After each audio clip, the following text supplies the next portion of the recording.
எல்லாருக்கும் வணக்கம். நான் எந்த வீடியோ போட்டாலும் வர கமெண்ட்டில் நிறைய கமெண்ட் தான் இருக்கும். நான் எப்படி இந்த நேச்சுரல் ஃபிஷ் டேங்க் செட்டப் பண்ணேன், இந்த சப்ஸ்ட்ரேட் என்ன பண்ணேன், ஸோ அதை சுற்றி தான் நிறைய கமெண்ட்ஸ் இருக்கும். இந்த செட்டப்போட ஒரு முக்கியமான அட்வான்டேஜ் பார்த்தீங்கன்னா, இதில் வாட்டர் சேஞ்ச் கிடையாது, இந்த வீக்லி க்ளீன் பண்ணோம் அதெல்லாம் எதுவுமே கிடையாது. இது நேச்சுரலாக இருக்க போது அதை நம்ம வெளியே பார்த்து ரசிக்க போகிறோம். நான் எப்பவும் சொல்கிற மாதிரி இது இயற்கையிலேருந்து ஒரு சின்ன துளி கிள்ளி எடுத்து நம்ம வீட்டில் வச்சு ரசிக்க போகிறது இது. அதனால் இந்த வீடியோ நல்ல டீட்டெயில்டு வீடியோவாக நான் பண்ண போகிறேன்.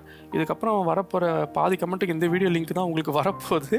அதனால் இது கம்ப்ளீட் டீட்டெயில்டு வீடியோவாக நான் பண்ண போகிறேன். இப்போ இந்த வீடியோ பார்த்தீங்கன்னா, நான் ஏற்கனவே இந்த வீடியோ எடுத்துட்டேன். நான் ஒரு வாட்டி ஒருத்தவங்களுக்கு நேச்சுரல் ஃபிஷ் டேங்க் செட்டப் பண்ண சொன்னாங்க. ஸோ நான் என் ஃபேமிலியெல்லாம் போய்ட்டு அவங்களுக்கு செட்டப் பண்ணி கொடுத்தோம். அப்போ அந்த வீடியோ எடுத்தேன். ஆனால் எடிட் பண்ணதுக்கப்புறம் அந்த வீடியோ எனக்கு அவ்வளோ சாட்டிஸ்ஃபைடாக இல்லை. ஏன்னா அந்த வீடியோ ரொம்ப முக்கியமான வீடியோ. இந்த வீடியோ எடுக்கும் போதெல்லாம் எனக்குள்ளே ஒரு பயங்கர பயம் ஒன்று இருக்கும். ஏன்னா இதுக்கு பின்னாடி இருக்க பொறுப்பு ரொம்ப அதிகம். ஏன்னா இதில் ஏனா தானு எதுவும் ஒன்று சொல்லிட்டு போக முடியாது. இது ரெடிமேடு டெம்ப்ளேட்டட் ஐட்டம் கிடையாது. இதில் நம்ம பண்ண போகிறது நிறைய வேரியபிள்ஸ் இயற்கையான முறையில் பண்ணுறதுனால இது நம்ம பார்த்து சொல்லி கொடுக்க வேண்டியதாக இருக்குது. ஏன்னா நான் பண்ணி தப்பு பண்ணிட்டேன்னா நான் கரெக்ட் பண்ணிக்கலாம். ஆனால் இந்த வீடியோவில் நான் எடிட் பண்ணி திருப்பி இது பண்ணுங்கள் அதை பண்ணுங்கள் இந்த வீடியோவில் நான் மாற்ற முடியாது. அதனால் இந்த வீடியோ நான் அந்த பொறுப்பை உணர்ந்து கொஞ்சம் பொறுமையாக தான் பண்ணணும்னு நினைக்கிறேன். இந்த வீடியோ நான் எப்படி சொல்லணும்னா, நான் கொஞ்சம் நம்மாழ்வாரோட கான்செப்ட் நான் ஒத்துக்கிற ஒரு ஆள். அவர் சொன்ன ஒரு கதை என்னை ரொம்ப அஃபெக்ட் பண்ணிச்சு. அது எப்படி இந்த ஃபிஷ்லேயும் அஃபெக்ட் பண்ணுது நான் சொல்கிறேன். நான் ஒரு வீட்டில் பார்த்தீங்கன்னா ஒரு மாடு இறக்குற நிலமையில இருந்து தான் அந்த டாக்டர் ஏதோ மருந்தெல்லாம் கொடுத்தாராம். அந்த மாடு சரியாகலை. அதனால் அந்த டாக்டர் சொல்லிட்டாராம், இது அவுத்து விட்ருங்க, சாயங்காலம் சொல்லிட்டு இதை அவுத்து விட்ருங்க, அது எங்கேயோ போய் எதையோ சாப்பிட்டுட்டு எங்கேயோ படுத்து தூங்கட்டும், ஏன்னா கடைசி நாள் இந்த மாடுக்கு அதை அவுத்து விட்ருங்கன்ட்டாரான். அவங்க வீட்லேயும் அந்த தொழுத்துலேருந்து அவுத்து விட்டுட்டு அது எங்கேயோ போய் எல்லா தழையெல்லாம் சாப்பிட்டுட்டு எங்கேயோ போய் ஒரு இடத்துல தூங்கிடுச்சான். சரி, அடுத்த நாள் அந்த மாடு என்ன ஆச்சுன்னு போய் பார்த்தா அந்த மாடு ஜாலியாக சுற்றிக்கிட்டு இருக்கான். ஏன் சுற்றிக்கிட்டு இருக்கலாம்? இவ்வளோ நாள் அவங்க தொழுவத்தில் போட்டு மாத்திரை மருந்து சொல்லி கொடுத்து அந்த மாடை கரெக்ட் பண்ண ட்ரை பண்ணியிருக்காங்க. அந்த மாடு செட் ஆகலை. ஆனால் அவுத்து விட்டதுக்கப்புறம் அதுக்கு தெரியுது என்ன சாப்பிட்டா செட் ஆகும்னு சொல்லிட்டு அது போய் சாப்பிட்டுட்டு செட் ஆகிட்டு அது மாட்டு அது வேலையை பார்த்துக்கிட்டு இருக்கான். உடம்பு சரியாயிடுச்சு. அதுக்கு சாக வேண்டிய மாடு உடம்பு சரியாயிடுச்சு. எனக்கு அந்த கதை என் லைஃப்பில் நிறைய விஷயத்தில் கேள்வி கேட்க வச்சு. அதே மாதிரி தான் அந்த மீன்களை பொறுத்த வரைக்கும் நான் ஃபாதர் ஃபிஷ் மாடலை ஃபாலோ பண்ணுறேன். நான் ஃபஸ்ட்டு ஒரு நார்மல் டேங்க் தான் வச்சுருந்தேன். வெறும் மீன், கல், தண்ணி இந்த மாதிரி ஒரு டேங்க் வச்சுருந்தேன். அதுக்கப்புறம் இந்த ஃபாதர் ஃபிஷ் மாடல் கேள்விப்பட்டதுக்கப்புறம் அதை பார்க்க ஆரம்பித்ததுக்கப்புறம் எனக்கு அந்த கதையில் ஒரு இம்பேக்ட் எப்படி வந்ததோ மீன் தொட்டிலேருந்து அதோட இம்பேக்ட் எனக்கு இந்த மாடல்லேருந்து எனக்கு வந்தது. அதனால் கம்ப்ளீட்டாக என்னோடய பழைய டேங்க் செட்டப்பை எடுத்துகிட்டு நான் இந்த ஃபாதர் ஃபிஷ் மாடலோட டேங்க் செட்டப் பண்ண ஆரம்பித்தேன். அதுக்கப்புறம் அந்த பண்ணும்போது தான் நான் பார்த்தேன் இதுக்கான கண்டென்ட், இந்த நேச்சுரல் வே ஆஃப் ஃபிஷ் கீப்பிங்கான கண்டென்ட் தமிழில் நான் பார்த்த வரைக்கும் இல்லை. இந்த CO2 போட்டு அதுக்கப்புறம் நிறைய இந்த ஃபர்டிலைசரு அப்புறம் என்னென்னமோ சொல்கிறாங்க, அதெல்லாம் போட்டு ரெடி பண்ணுற கண்டென்ட் ஏகப்பட்டது இருக்குது. பயங்கர கமர்ஷியல் கண்டென்ட். அது நான் தப்பு சொல்ல, ஏன்னா இப்போ யாரோ ஈஸியாக பண்ணணுன்னா நான் அதை பண்ணிட்டு போயிடலாம். ஆனால் இப்போது நான் சில விஷயத்தை நானே செய்யணும்னு நினைப்பேன். அதனால் நேச்சுரல் வேயில் தான் பண்ணணும்னு நினைப்பேன். அங்கே தான் ஃபாதர் ஃபிஷ் ரொம்ப ரெலவெண்ட்டாக இருந்தார். நான் அவர் மீன்களின் நம்மாழ்வார்னு சொல்லுவேன். மேபி நம்மாழ்வாரெலாம் இருந்தப்போ அவரை பார்த்துருந்தானா அந்த இன்ட்ராக்ஷன் எப்படி இருக்குன்னு நினச்சாலே வேறு மாதிரி இருக்குது. அன்ஃபார்ச்சுனேட்லி இன்னும் நம்மாழ்வார் நம்ம கூட இல்லை. அதனால தான் இப்போ அந்த ஃபாதர் ஃபிஷ் மாடல் நான் ஃபாலோ பண்ணுறேன். உங்களுக்கு மேபி தெரிஞ்சிருக்கலாம், ஃபாதர் ஃபிஷ் டீம்லேருந்து நம்மளை காண்டாக்ட் பண்ணி தமிழில் கண்டென்ட் க்ரியேட் பண்ண கேட்டிருக்காங்க. ஸோ அது வேறு ஆங்கிளில் போயிட்டுருக்காது. அது எப்படி வருதுன்னு பார்க்கலாம். ஸோ அதனால தான் இந்த வீடியோ ரொம்ப இம்பார்ட்டண்ட்டான வீடியோ. கொஞ்சம் டீட்டெயிலாக இருக்க போது, லாங்காக இருக்க போது நீங்கள் வெயிட் பண்ணுங்கள். இப்போ நான் இந்த செட்டப் பண்ணுறதுக்காகவே, இப்போ உங்களுக்கு வீடியோ எடுக்கிறதுக்காகவே நான் புது செட்டப் ஃபுல்லாக ரெடி பண்ணியிருக்கேன். ஸ்டாண்ட்லேருந்து டேங்க் ஃபுல்லாக ரெடி பண்ணி இது பண்ணியிருக்கேன். ஸோ இந்த வீடியோ எனக்கு முடிஞ்ச வரைக்கும் எவ்வளோ உண்மையாக இருக்க முடியுமோ, எவ்வளோ இன்ஃபர்மேஷன் கொடுக்க முடியுமோ நான் பண்ணுறேன். இந்த வீடியோவோட சக்ஸஸ் என்ன இருக்க போகுதுன்னா, இப்போ யாராவது ஒரு ரெகுலர் டேங்க் செட்டப்பில் இருக்காங்க, இல்லைங்க நான் natural way of fish keeping மாறிட்டேன், இயற்கையாக மீன் வளர்க்குறதுல இப்போது இறங்கியிருக்கேன் அப்படின்றாங்க பார்த்தீங்களா, அதான் இந்த வீடியோட சக்ஸஸ். அதான் இந்த சேனலோட நோக்கமே அதுதான். மீன் இப்போ ஃபிஷ் கீப்பிங்லேருந்து வெளியே போகிறது, மீன் ஹாபிலேருந்து வெளியே போகிறது, இல்லை யாராவது ரொம்ப கஷ்டமாக இருக்குன்னு நினைக்கிறது, இல்லை இது எப்படி இன்னும் க்ரியேட்டிவாக பண்ணணும்னு நினைக்கிறாங்களே, அதுக்கான கண்டென்ட் தான் இது.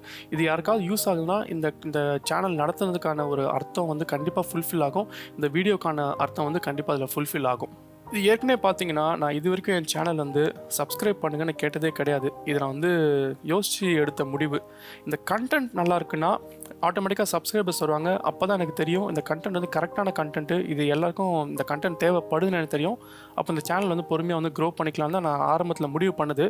ஆனால் அது உண்மைங்கிறது நீங்கள் ப்ரூவ் பண்ணிட்டீங்க. இன்றைக்கி வரைக்கும் பார்த்தீங்கன்னா, இப்போது 9500 சப்ஸ்கிரைபர்ஸ் தாண்டி போயிட்டுருக்கு. நம்மள மாதிரி ஒரு சின்ன சேனல், இது வரைக்கும் சப்ஸ்கிரைப் கேட்காத ஒரு சேனல். அதனால் வந்து இந்த வீடியோ எவ்வளோ முக்கியமான வீடியோங்கிறது உங்களுக்கு இப்போ புரியும்.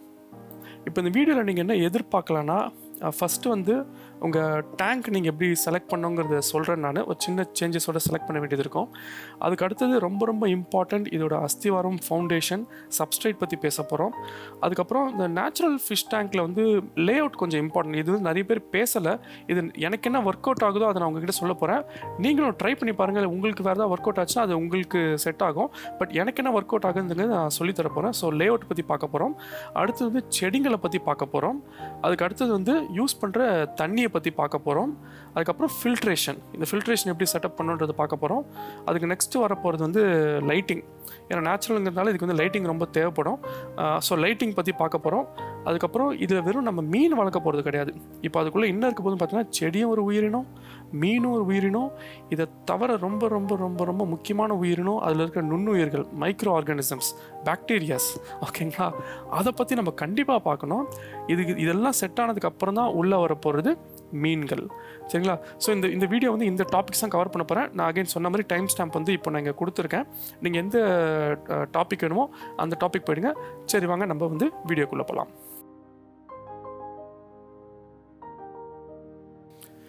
முதல் டாபிக் நம்ம பார்க்க போகிறது பார்த்திங்கன்னா, நம்ம இது எந்த டேங்க்கில் வந்து செட் பண்ண போகிறோம். ஸோ 99% நம்ம செட் பண்ண போகிறது ஒரு கண்ணாடி தொட்டியில் தான். ஸோ அதெல்லாம் நம்ம பார்க்க போகிறோம். ஃபஸ்ட்டு ஒன்று வந்து நீங்கள் இருக்கிறதுலே சின்ன சைஸில் ஆரம்பிக்க போகிறீங்கன்னா தாராளமாக நீங்கள் 1 feet டேங்க்கில் கூட பண்ணுங்கள். நான் இப்போ அந்த முன்னாடி அந்த இன்னொருத்தவங்களுக்கு செட் பண்ணி கொடுத்தேன் பார்த்தீங்களா, அவங்க அந்த 1 feet டேங்க் தான் வச்சுருந்தாங்க. அந்த டேங்க் சரியாக அவங்களுக்கு போகலை. அதனால தான் நான் சொன்னேன், இல்லை நீங்கள் நேச்சுரல் வேல பண்ணுங்கள், இயற்கையான முறையில் பண்ணுங்கன்னு சொல்லி நான் சொல்லி கொடுத்தேன். அவங்களுக்கு இப்போ நல்லா போயிட்டுருக்கு அவங்களுக்கு இந்த டேங்க்கு. ஸோ நீங்கள் 1 feet தான் ஆரம்பிக்கணும்னா தாராளமாக ஆரம்பிங்க, தப்பே கிடையாது.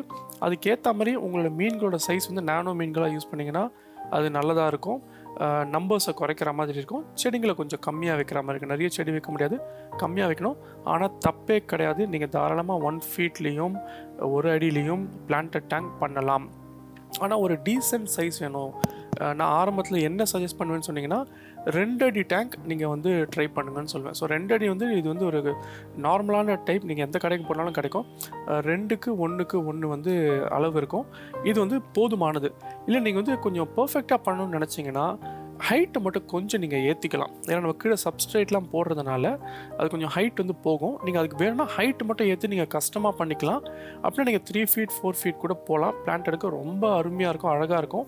உங்களுக்கு இன்னும் ஒரு பெரிய ஒரு இடம் இருக்கும் நீங்கள் நிறைய விஷயம் ட்ரை பண்ணுறதுக்கு. ஸோ மீன் தொட்டி இருக்கிறதுக்கு இதுதான் நான் சொன்ன மாதிரி 99% 99% வந்து இந்த கண்ணாடி தொட்டில் தான் பண்ண போகிறோம். ஆனால் எனக்கு கண்ணாடி தொட்டி கூட வேணாங்க, மீன் இருக்கிறதுக்கு ஒரு இடம் கொடுக்க போகிறேன். நான் வெளியேருந்து பார்க்குறதுக்கு நான் வேறு மாதிரி பார்த்துக்கிறேன்னு சொன்னீங்கன்னா, நான் வந்து இதே வந்து பீட்டா ஃபிஷ் டேங்க் வந்து வெறும் ஒரு வாட்டர் கேன் வந்து ரெடி பண்ணேன். நீங்கள் ஒரு 150 ரூபா 100 ரூபாய் கொடுத்து அந்த பீட்டா ஃபிஷ்க்கு அந்த சின்ன ஒரு தொட்டி வாங்குறதுக்கு 10 ரூபாய் தொட்டி வாங்கி நீங்கள் வந்து அதை விட அருமையான ஒரு என்வாயர்மெண்ட், பிளான்டட் என்வாயர்மெண்ட் நீங்கள் ஒரு பீட்டா ஃபிஷ்க்கு வந்து நீங்கள் கொடுக்கலாம். அந்த வீடியோவோட லிங்க் நான் இப்போ மேலே அந்த கார்டில் போடுறேன். நீங்கள் அங்கேருந்து இன்ட்ரெஸ்ட் நீங்கள் அந்த வீடியோ நீங்கள் பார்த்துக்கலாம். அதனால் வந்து நீங்கள் தண்ணி தொட்டி மட்டும்தான் நான் யூஸ் பண்ணணும் பிளான்டட் டேங்க்குன்னு சொன்னீங்கன்னா அது கிடையாது. நீங்கள் வந்து க்ரியேட்டிவ் ஆகலாம். ஒரு வாட்டர் கேனோ இல்லை நீங்கள் வேறு என்ன நினைக்கிறீங்களோ அதை நீங்கள் கண்டிப்பாக யூஸ் பண்ணிக்கலாம். லைட் கொஞ்சம் உள்ளே வர மாதிரி பிளான் பண்ணிக்கோங்க. அந்த மீன்கள் வந்து சுற்றுறதுக்கு கொஞ்சம் இடம் இருக்கணும், பிளான்ட்ஸ் வைக்கிறதுக்கு கொஞ்சம் இடம் இருக்கணும். ஸோ இதுதாங்க மீன் தொட்டி பொறுத்த வரைக்கும். 1 feet வந்து நீங்கள் ஆரம்ப நிலை, 2 வந்து ஐடியல், 3 4 போனீங்கன்னா சூப்பராக இருக்குங்க.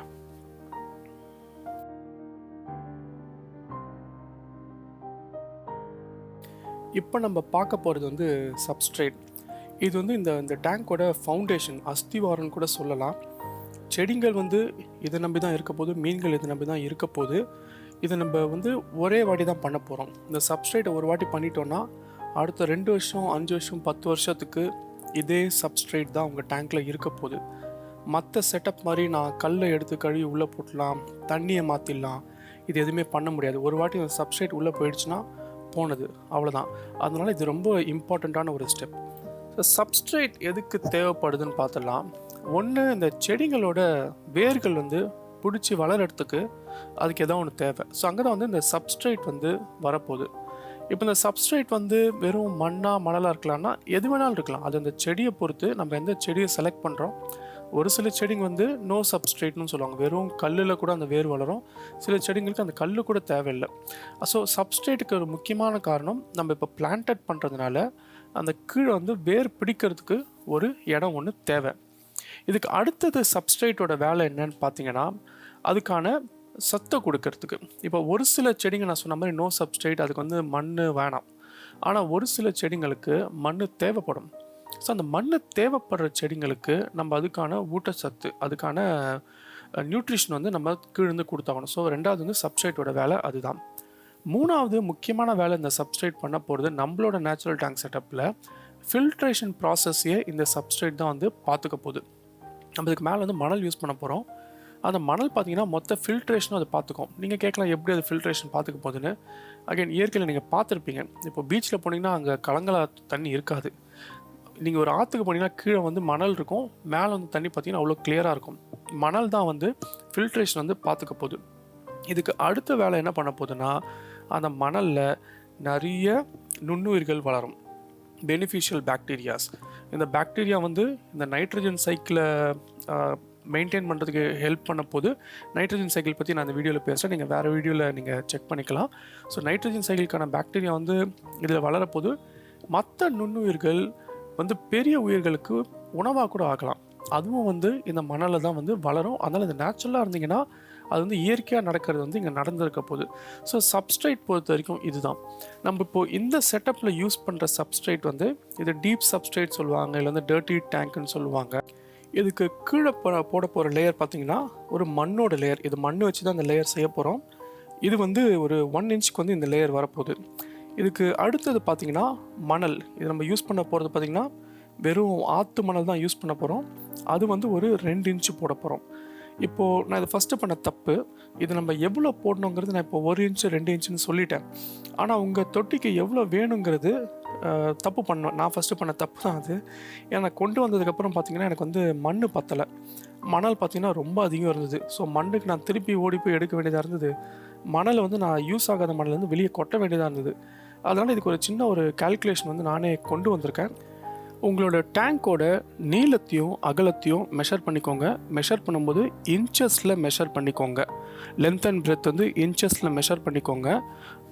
அதை பெருக்கிக்கிட்டு அது கூட 0.016387 இதையும் வந்து பெருக்கிக்கிட்டிங்கன்னா உங்களுக்கு மண் லேயரு எவ்வளோ வால்யூம், இந்த வால்யூம் வந்து லிட்டரில் இருக்குது, எவ்வளோ லிட்டருக்கான மண் லேயர் தேவைங்கிறது வந்துடும்.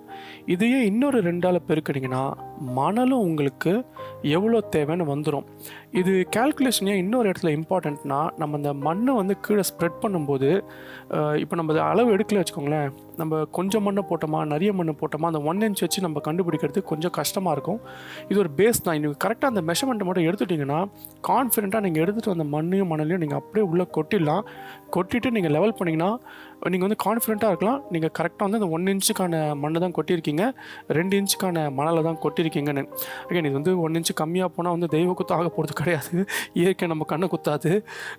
ஆனால் வந்து ஒரு பேஸ் லைனுக்காக நான் ஏதோ ஒரு ப்ரொசீஜராக சொல்லி கொடுக்கணுன்றதுக்காக இந்த ஃபார்முலாவோடு நான் உங்களுக்கு இப்போ வந்து சொல்லி கொடுக்குறேன். நான் இப்போ நம்ம உதாரணத்துக்கு வந்து ஒரு 2 ஃபீட் டேங்க் எடுத்துக்கலாம். இதோட அகலம் வந்து 12 இன்ச்சு, நீளம் வந்து 24 இன்ச்சு. ஸோ 24 இன்ச்சு வந்து 2 ஃபீட் டேங்க்கு. இதோட கால்குலேஷன் பார்த்திங்கன்னா கிட்டத்தட்ட 4.25 லிட்டர் வந்து இந்த மண் நம்மளுக்கு தேவைப்படுது. அப்புறம் கிட்டத்தட்ட 9.5 லிட்டர் வந்து மணல் தேவைப்படுது.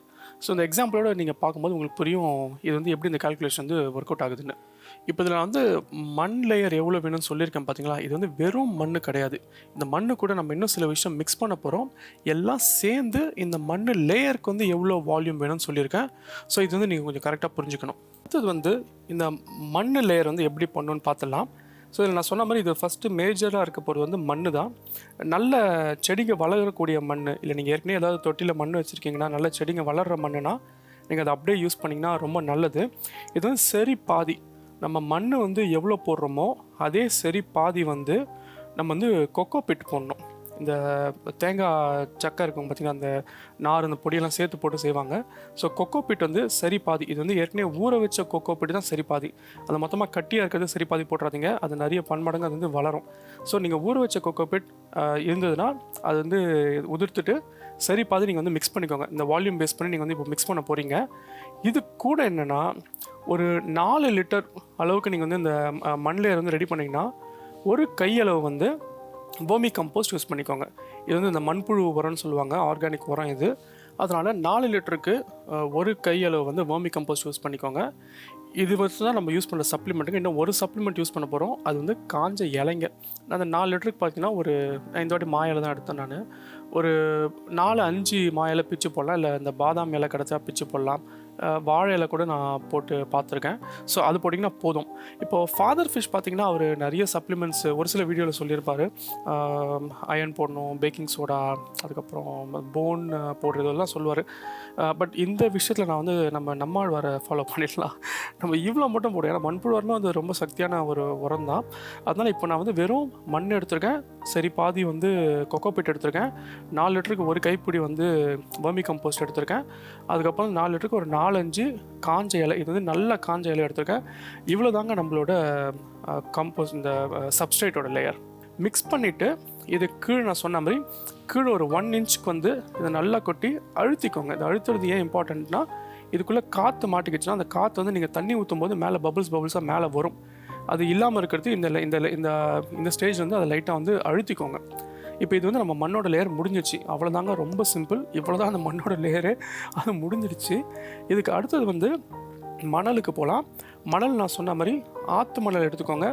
ஆற்று மணல் எடுத்து நல்லா வந்து அலசிக்கோங்க. நான் ஃபஸ்ட் வாட்டி வந்து ரொம்ப நல்லா அலசினேன். இந்த வாட்டி கொஞ்சம் சோம்பேறித்தனப்பட்டுட்டு நான் ஊற வைக்கல, அலசலை. இதை நீங்கள் ஒரு நாள் ஊற வச்சிங்கனாலும் நல்லது தான். நல்லா அலசி தண்ணி வந்து நல்லா கிளியர் ஆகிற வரைக்கும் அலசிக்கோங்க. ஸோ தண்ணி கிளியர் ஆகிடுச்சுன்னா அந்த மணல் வந்து ஃபில்ட்ரேஷன் வந்து அதுதான் பார்த்துக்க போகுது. இப்போ வந்து அதுக்கு அடுத்த லேயர், இப்போ இந்த மண்ணுக்கு மேலே 2 இன்ச் வந்து மணலை கொட்டி அதையும் வந்து நல்லா பேக் பண்ணி அழுத்திக்கோங்க. பார்த்திங்களா, இதோட ஃபவுண்டேஷனே இவ்வளோ சிம்பிள். நம்ம எதுவுமே வந்து எங்கேயும் போய் மெனக்கெட்டு வாங்க வேணாம். நீங்கள் வேர்மி கம்போஸ்ட் வாங்கணும், இல்லை மண் எங்கேயும் வாங்கினா வந்து இது உங்களுக்கு சுலபமாக கிடைக்க போகுது. பக்கத்தில் ஏதாவது ஒரு நர்சரி இருந்தால் கிடைச்சவே இல்லை, உங்ககிட்டயே வந்து மண் தான் இருந்தால் உங்களுக்கு ஈஸியாக எடுத்துகிட்டு போகிறீங்க. நீங்கள் தயவு செஞ்சு கன்ஃபியூஸ் ஆகிடாதீங்க. இந்த ரைட்டில் பார்க்குறீங்கள, இது மட்டும் தான் வந்து நம்ம யூஸ் பண்ணுற அந்த காமன் லேயர். கீழே இந்த சாயில் மேலே வந்து மண். நீங்கள் அதுக்கப்புறம் பார்க்குறது வந்து வெறும் மணல் லேயரும், அதுக்கப்புறம் எம்சாண்டும் மணலும் யூஸ் பண்ணியிருக்கேன். எம்சாண்டும் மண்ணும் யூஸ் பண்ணியிருக்கேன். இது வந்து நான் எக்ஸ்பெரிமெண்டேஷனுக்காக பண்ணுறது, அதனால் அதை பார்த்து கன்ஃபியூஸ் பண்ணிக்காதீங்க. அந்த வீடியோவில் ஏன் 3 லேயராக தெரியுது அப்படின்னு. நான் காட்டின அந்த ரைட் லேயர் மட்டும்தாங்க நம்ம யூஸ்வலாக பண்ணுற லேயர். அதை மட்டும் நீங்கள் ஃபாலோ பண்ணிக்கோங்க. இவ்வளோ தாங்க. இதை தவிர நான் வந்து ஆக்வா சாயில் போடணும். நான் 2 ஃபீட் டேங்க்குக்கு நான் வந்து கேட்கும்போது ஹோல் செட்டப் காஸ்ட் எனக்கு கிட்டத்தட்ட 2000 ரூபாய் சொன்னாங்க. நான் இப்போ இதெல்லாம் ரொம்ப பெரிய வித்தக்கார வேலையாக இருக்கேடா, இதெல்லாம் எப்பரா பண்ணுறதுன்னு யோசித்தேன். உங்களுக்கே தெரியும் என்னோடய 2 ஃபீட் டேங்கோட நிலைமை இன்றைக்கி எப்படின்னு. அதுக்கு என்ன செலவு பண்ணுறது இப்போ இந்த வீடியோலேயே உங்களுக்கு தெரிஞ்சிருக்கும் நான் என்ன செலவு பண்ணிகிட்ருக்கேன்னு. இவ்வளோ தாங்க, ரொம்ப சிம்பிளாக எப்படி இந்த சப்ஸ்ட்ரேட்டை ரெடி பண்ணுறதுன்னு. இப்போது இதான் வந்து ஐடியல் சப்ஸ்ட்ரேட். நீங்கள் வந்து என்ன பண்ணுறதா இருந்தாலும் இந்த சப்ஸ்ட்ரேட்டில் பண்ணிங்கன்னா போதும். இப்போ நோ சப்ஸ்ட்ரேட் பிளான்ட் வளர்க்குறீங்க, இல்லை சப்ஸ்ட்ரேட் தேவையான பிளான்ட் வளர்க்குறீங்க, எல்லாத்துக்குமே இந்த சப்ஸ்ட்ரேட் வந்து உங்களுக்கு உபயோகப்படும். அதனால் நீங்கள் இப்போ இந்த ஃபவுண்டேஷன் லேயர் செட்டப் பண்ணிட்டீங்கன்னா இதுக்கப்புறம் நீங்கள் என்ன செடி வேணாலும் வளர்க்கலாம். Floating, no substrate, fertiliser, high, low, என்ன வேணாலும் நீங்கள் வளர்த்துக்கலாம். சரிங்க, இப்போ இது முடிச்சாச்சு. நம்ம வந்து கீழே சப்ஸ்ட்ரேட் லேயர்லாம் வந்து ரெடி பண்ணியாச்சு. இப்போ நீங்கள் அடுத்து பண்ண வேண்டியது, இப்போ நீங்கள் கண்ணாடி வந்து க்ளீன் பண்ணிடுங்க. நல்ல ஈரமான துணி வச்சு அந்த கண்ணாடி வந்து லைட்டாக க்ளீன் பண்ணிவிடுங்க. ஏன்னா அதுக்கப்புறம் தண்ணி ஊற்றினதுக்கப்புறம் மேலே அந்த மண் ஒட்டிட்டு இருந்ததுன்னா எடுக்கிறது கஷ்டம். ஸோ இப்போ வந்து இந்த கண்ணாடியை க்ளீன் பண்ணிவிடுங்க. ஓகேங்க, இதோடு இந்த சப்ஸ்ட்ரேட் லேயர் வந்து கம்ப்ளீட் ஆகிடுச்சு. இப்போ நம்ம நெக்ஸ்ட்டு பார்ப்போம்.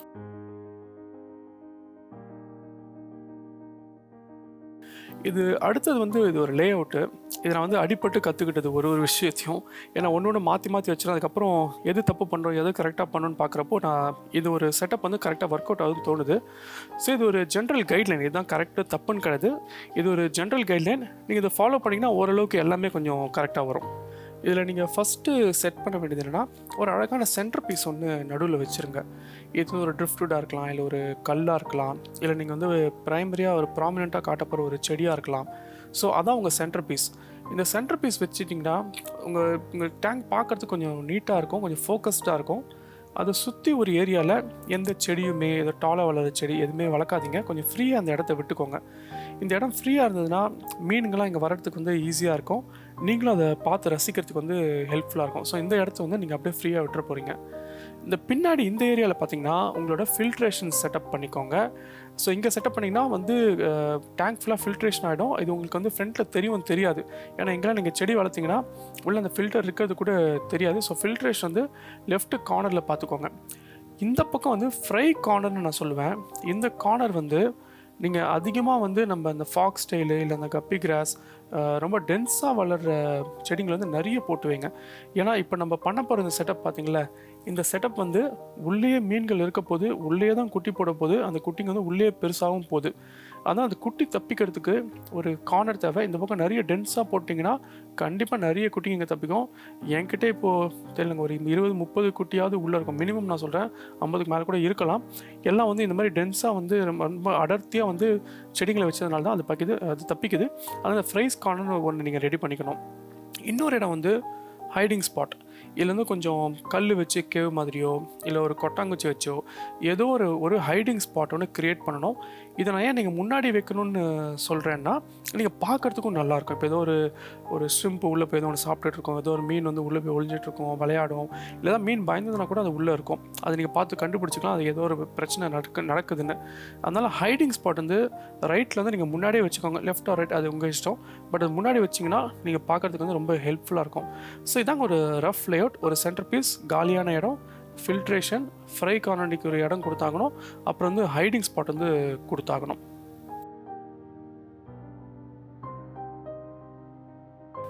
இப்போது செடிங்களை பற்றி பார்த்துடலாம்.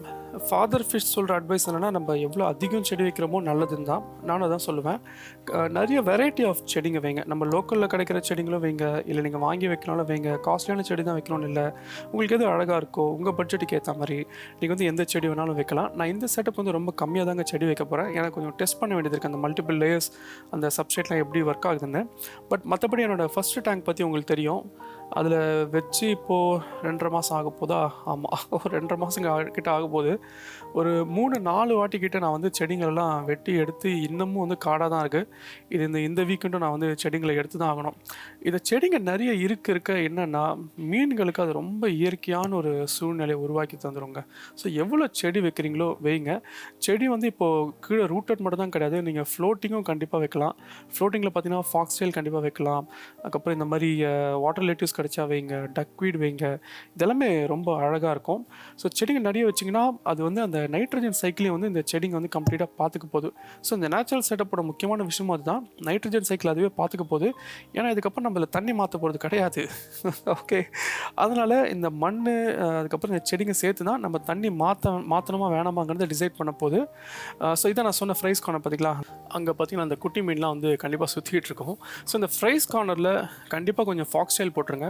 கபும்பா வந்து இந்த பின்னாடி லேயர் நல்லா கபும்பா போடுங்க. எனக்கு 20 ரூபா 30 ரூபாய்க்குலாம் அது கிடைக்கும். அது நல்ல க்ரோத் இருக்கும். இந்த குட்டி மீன்கள் வந்து தப்பிக்கிறதுக்கு ரொம்ப அருமையாக இருக்கும்.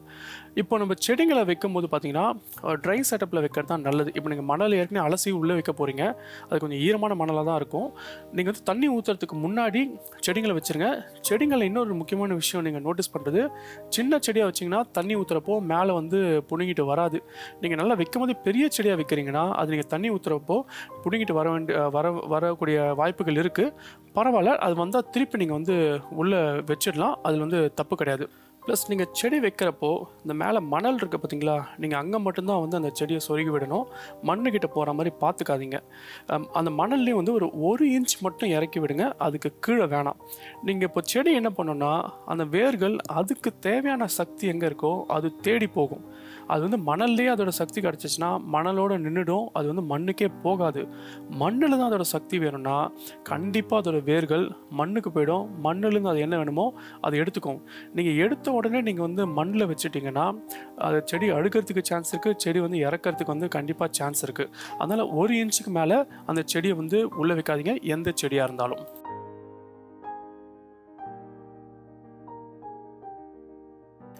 இப்போ நம்ம பார்க்க போகிறது வந்து தண்ணியை பற்றி. இப்போ காமனாக வந்து எல்லோரும் ஆர்ஓ வாட்டர் யூஸ் பண்ணி தான் பார்த்துருப்பீங்க. ஆர்ஓ வாட்டர் யூஸ் பண்ணுறது தப்பு கிடையாது. ஏன்னா நான் இன்னும் கொஞ்சம் வீடியோஸ் நீங்கள் கொஞ்சம் வெயிட் பண்ணி பாருங்கள். நான் மூணார் போயிருந்தேன். அங்கே நிறைய நீர்நிலைகளை வந்து நான் டிடிஎஸ் செக் பண்ணேன் நான்.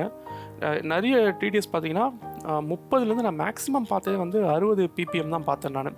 அதனால் ஆரோ வாட்டர் யூஸ் பண்ணுறது நான் தப்பு சொல்ல போகிறது கிடையாது. ஆரோ வாட்டர் பார்த்தீங்கன்னா 30ல் நிற்கும். ஆனால் நான் வந்து எங்கள் வீட்டில் குழாயில் வர தண்ணி தான் வந்து நான் இந்த மீன் தொட்டிக்கு யூஸ் பண்ண போகிறேன். நான் குடிக்கிற தண்ணி அதுதான். அந்த மீன் தொட்டிக்கு வந்து நான் அந்த தண்ணி தான் யூஸ் பண்ண போகிறேன். ஃபாதர் ஃபிஷ் சொல்கிறதும் வந்து நம்ம வர அதே தண்ணியை யூஸ் பண்ண தான் சொல்கிறாங்க அவங்களும். ஆனால் அவங்களுக்கு வர தண்ணிக்கு இன்னும் கொஞ்சம் ப்யூரிஃபைடாக இருக்கும். இந்த ஹார்ட் வாட்டரில் என்னென்னா அதில் ஏற்கனவே நிறைய சால்ட் அண்ட் மினரல்ஸ் வந்து கலந்துருக்கும். அதில் இருக்கிற சால்ட் அண்ட் மினரல்ஸ் கண்டிப்பாக நம்மளோட செடிங்களுக்கு வந்து யூஸ் ஆகும்.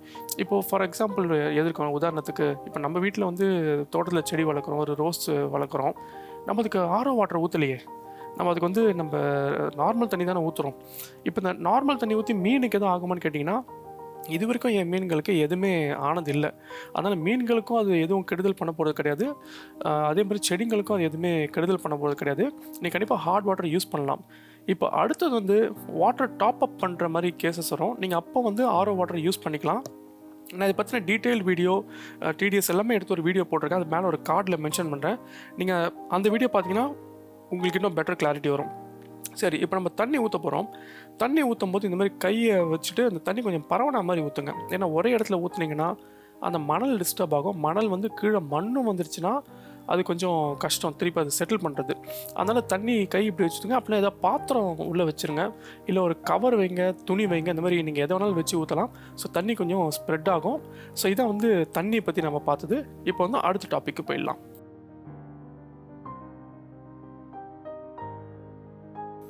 இப்போது அடுத்து வந்து ஃபில்ட்ரேஷன் என்ன யூஸ் பண்ணுறதுன்னு பார்க்கலாம்.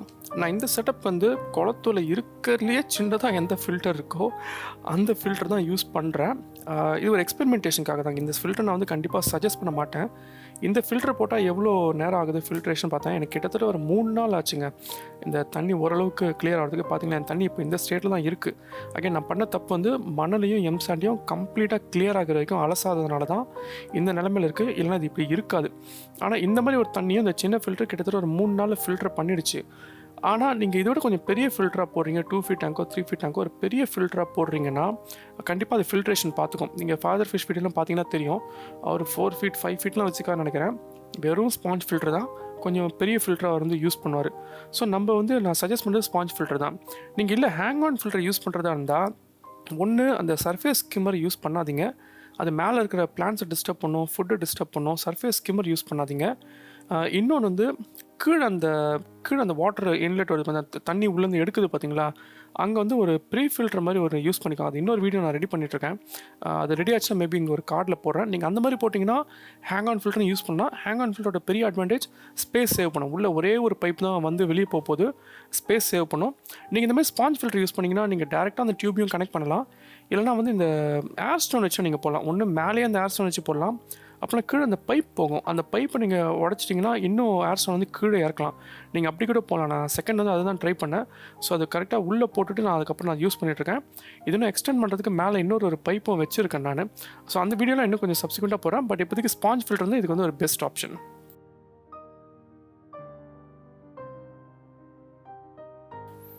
இதுக்கு அடுத்து பார்க்க போகிற டாபிக் வந்து லைட்ஸுங்க. ரொம்ப ரொம்ப இம்பார்ட்டண்ட்டுங்க லைட்டு. ஏன்னா லைட்டு தான் வந்து இப்போ நம்ம பிளான்ட்ஸ் பார்த்தீங்கன்னா, செடிங்க பார்த்தீங்கன்னா அதோட நியூட்ரியண்ட்டை வந்து அதோட சக்தியை வந்து மணல்லேருந்தோ இல்லை தண்ணியிலேருந்தோ எடுக்க போகுது. ஆனால் அது சக்தியை வந்து அதுக்கான தேவையாக மாற்றுறதுக்கு லைட் கண்டிப்பாக தேவை. இது இயற்கையில் வந்து சூரிய வெளிச்சத்துலேருந்து அதை எடுத்துக்க போகுது. ஆனால் இப்போ பார்த்தீங்கன்னா நம்ம அதுக்கு வந்து ஆர்டிஃபிஷியலாக லைட்டு கொடுத்தாகணும். இந்த லைட் வந்து 6500 Kelvin மட்டும் இருக்குமான்னு பார்த்துக்கோங்க. இந்த டெம்பரேச்சர் பற்றி நான் ஒரு செப்பரேட் வீடியோ பண்ணியிருக்கேன். அதை நான் மேலே இந்த கார்டில் போகிறேன், நீங்கள் பார்த்து தெரிஞ்சுக்கோங்க. ஸோ உங்கள் டேங்க்கை ஃபுல் லென்த்துக்கு கவர் ஆகிற மாதிரி ஒரு நல்ல லைட்டிங்காக போட்டிங்கன்னா உங்கள் டேங்க் வந்து பக்காவாகிடுங்க. இப்போ நான் எடுத்துருக்க பார்த்தீங்கன்னா வந்து ஒரு 28 inches டேங்க்கு. இது வந்து நான் இப்போ லைட் போட்டது வந்து 24 inches லைட் போடுறேன். இப்போ பார்த்து அந்த டேங்க் எவ்வளோ டல்லாக இருக்குது. இப்போ வெறும் அந்த லைட் போட்டிங்கன்னா அந்த டேங்க்கோட ஒரு ஓவரால் லுக்கே வந்து எவ்வளோ பக்காவாக மாறப்போகுதுன்னு பாருங்கள்.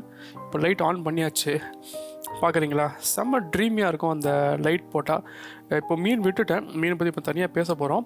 ஆனால் பார்த்து அந்த மீன் போகிறது இது எவ்வளோ அழகாக தெரியுது பாருங்கள். இத்தனைக்கும் இந்த தண்ணி வந்து பயங்கர க்ளவுடியாக இருக்குது. ஆனால் அந்த லைட் போட்டதுனால அவ்வளோ அருமையாக இருக்குது உள்ளே எல்லாத்தையும் பார்க்குறதுக்கு. ஸோ லைட் வந்து ரொம்ப ரொம்ப இம்பார்ட்டண்ட்டுங்க. ஒன்று ஏஸ்தட்டிக்கலி பார்க்க அழகாக இருக்கிறதுக்கு லைட் கண்டிப்பாக தேவை. அப்புறம் செடிங்க வளர்கிறதுக்கும் லைட் தேவை. லைட் கண்டிப்பாக மேலே தான் இருக்கணும். தொட்டிக்குள்ளே இருக்கிற மாதிரி எந்த லைட்டும் யூஸ் பண்ணாதீங்க.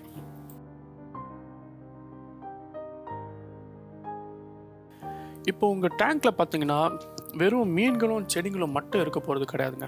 இதுக்குள்ளே வந்து நிறைய நூற்றுக்கணக்கான ஆயிரக்கணக்கான லட்சக்கணக்கான நுண்ணுயிர்கள் வந்து அதுக்குள்ளே வாழப்போகுது. ஏன்னா அந்த நுண்ணுயிர்கள் அந்த மைக்ரோ ஆர்கானிசம்ஸ் தான் வந்து உங்கள் டேங்க்கில் நைட்ரஜன் சைக்கிள் வந்து பார்த்துக்க போகுது. இது ரொம்ப இம்பார்ட்டன்ட். ஓகே, நான் நைட்ரஜன் சைக்கிள் பற்றி இந்த வீடியோவில் பேச போகிறதில்ல. அந்த நுண்ணுயிர்கள் வந்து ரொம்ப தேவை. இது எங்கே இருக்குன்னு பார்த்தீங்கன்னா, ஏற்கனவே நல்ல சைக்கிளான டேங்க், ஏற்கனவே ரொம்ப நாள் ஓடுற டேங்க்கில் தண்ணியில் இருக்கும், அந்த ஃபில்டர்ஸில் இருக்கும். அதை நீங்கள் வந்து எடுத்து அப்படியே யூஸ் பண்ணிக்கலாம். அப்படி இல்லை உங்கள் பக்கத்தில் ஏதாவது அக்வேரியம் இருக்குது, அவங்க வந்து ரொம்ப நாளாக ஒரு டேங்க் மெயின்டைன் பண்ணுறாங்கன்னா அந்த டேங்க்லேருந்து கொஞ்சம் தண்ணி கேட்டு வாங்கிக்கோங்க, இல்லை அந்த ஃபில்டர்லேருந்து கொஞ்சம் எடுத்துக்கோங்க. அந்த டேங்க்கில் வந்து அவங்க மெடிசன்ஸ் யூஸ் பண்ணுறாங்களா இல்லையான்னு கேட்டுக்கோங்க.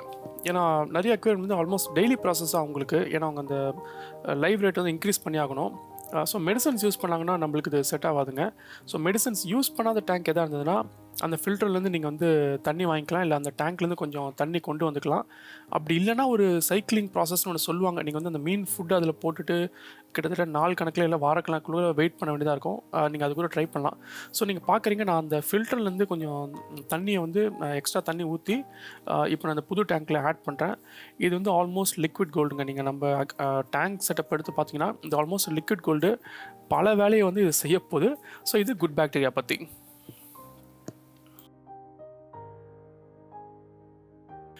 இப்போ நீங்கள் வந்து எல்லா ஸ்டெப்பையும் கரெக்டாக ஃபாலோ பண்ணிங்கன்னா 95% வேலை வந்து முடிஞ்சிடுச்சு. இப்போ கடைசியாக ஒன்று மட்டும்தான், மீன்களை விடணும். அப்போ மீன்களை எப்போ விடணும்னு கேட்டிங்கன்னா, தண்ணி ஓரளவுக்கு செட்டில் ஆனதுக்கப்புறம் மீன்களை விடுங்க. ஏன்னா நம்ம ஆரோ வாட்டர் யூஸ் பண்ணல, ஹார்ட் வாட்டர் யூஸ் பண்ணுறோம். அப்புறம் மண் வந்து நம்ம யூஸ் பண்ணுறோம். ஸோ தண்ணி கொஞ்சம் கலங்கும். அந்த தண்ணி கொஞ்சம் செட்டில் ஆனதுக்கப்புறம் நீங்கள் வந்து கண்டிப்பாக மீன்களை விட்டுடலாம். சரி, எந்த மீன்களை விடலாம்? மீன்கள் வந்து அது உங்கள் இஷ்டம்தான். ஆனால் நீங்கள் வந்து எந்த மீன்களை விடணும், இப்போ நீங்கள் வேறு மீனை சேர்த்து விட்டுறீங்கன்னா அது நீங்கள் வந்து கொஞ்சம் படிக்கிற மாதிரி இருக்கும். அப்படிலாம் நான் வந்து நவீன் இருக்கார், SNK ஹோம் ப்ரீட் மதுரை, நான் அவரை மீட் பண்ணி ஒரு இன்டர்வியூ ஒன்று எடுத்திருந்தேன். அந்த வீடியோட லிங்க் வந்து இதில் கொடுக்குறேன் மேலே கார்டில். அவர் இதை பற்றி கொஞ்சம் பாயிண்ட் சொல்லியிருந்தார், அது உங்களுக்கு வந்து ஹெல்ப்ஃபுல்லாக இருக்கலாம். ஸோ நீங்கள் மீன்களை போடும்போதும் கம்ப்ளீட்டாக ஓவர்லோட் பண்ணிடாதீங்க. ஸ்டெப் பை ஸ்டெப்பாக கொஞ்சம் கொஞ்சமாக உங்கள் மீன் வால்யூம் வந்து இன்க்ரீஸ் பண்ணுங்கள். அது ஒன்று. மீன்கள் போடும்போது வெறும் மீன்களும் போடாதீங்க. இந்த மாதிரி ஸ்னெயில்ஸ் வந்து போடுங்க, அதுக்கப்புறம் வந்து ஷ்ரிம்ப்ஸ் போடுங்க. இதெல்லாம் வந்து உங்கள் டேங்கை சுத்தமாக வச்சுக்கிறதுக்கு வந்து ஹெல்ப் பண்ணும். ஸ்னெயில்ஸ் வந்து அந்த ஆல்கே, அந்த கீழே மண் அதெல்லாம் வந்து அது க்ளீன் பண்ணிக்கிட்டே இருக்கும். ஷ்ரிம்ப் வந்து எதாவது மீன் இறந்தால் கூட ஷ்ரிம்ப் வந்து அது எல்லா வேலையும் அதுவே பார்த்துக்கும். ஸோ கடைசியாக நீங்கள் வந்து மீனும் போட்டுட்டிங்கன்னா உங்களோட நேச்சுரல் அக்வேரியம், இயற்கையான முறையில் நீங்கள் மீனை பார்த்துக்க போகிற இடம் வந்து உங்களுக்கு ரெடிங்க. இதுக்கப்புறம் என்னங்க, டெய்லி வந்து ஹாயாக காலையில் ஒரு காஃபி டீ இல்லை இந்த மாதிரி ஒரு ஆவாரம் போட்டி வச்சுக்கிட்டு நம்ம மீன் தொட்டிக்கிட்டு அழகாக போய் உட்காந்துட வேண்டியது தான், பார்த்து ரசிக்க வேண்டியது தான். மெயின்டெனன்ஸுங்கிறது சுத்தமாக இல்லைங்க. நீங்கள் வந்து மாதத்துக்கு ஒரு வாட்டி வந்து அந்த கண்ணாடியை துடைக்கிற மாதிரி இருக்கலாம். வாட்டர் டாப்அப் இருக்கலாம். அந்த வாட்டர் டாப்அப் வீடியோ நான் மேலே லிங்க் போகிறேன், நீங்கள் அதை பார்த்து தெரிஞ்சுக்கோங்க. ஸோ இது நீங்கள் பண்ணிட்டீங்கன்னா நீங்கள் வந்து கம்ப்ளீட்டாக ரிலாக்ஸ் பண்ணுறதுக்கு நல்லாயிருக்குங்க. ஃபிஷ் கீப்பிங் பெரிய ஸ்ட்ரெஸ்ஃபுல்லான ஒரு வேலையே கிடைக்காது. அது நம்ம ரிலாக்ஸ் பண்ணுறதுக்கான ஒரு வேலை. முக்கியமான விஷயம், நம்ம செய்கிறத விட நம்ம பசங்களுக்கு இதை சொல்லிக் கொடுங்க. அதில் நிறைய விஷயம் கற்றுப்பாங்க.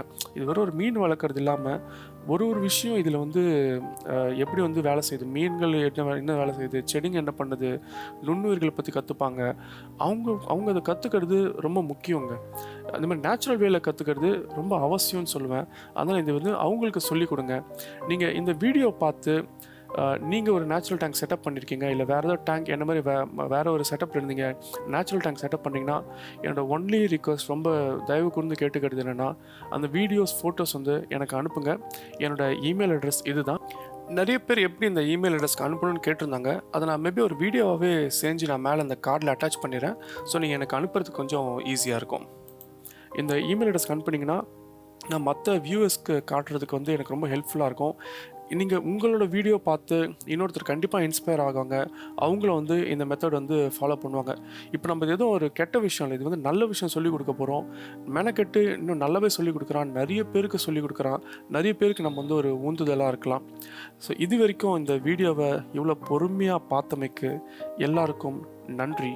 வணக்கம்.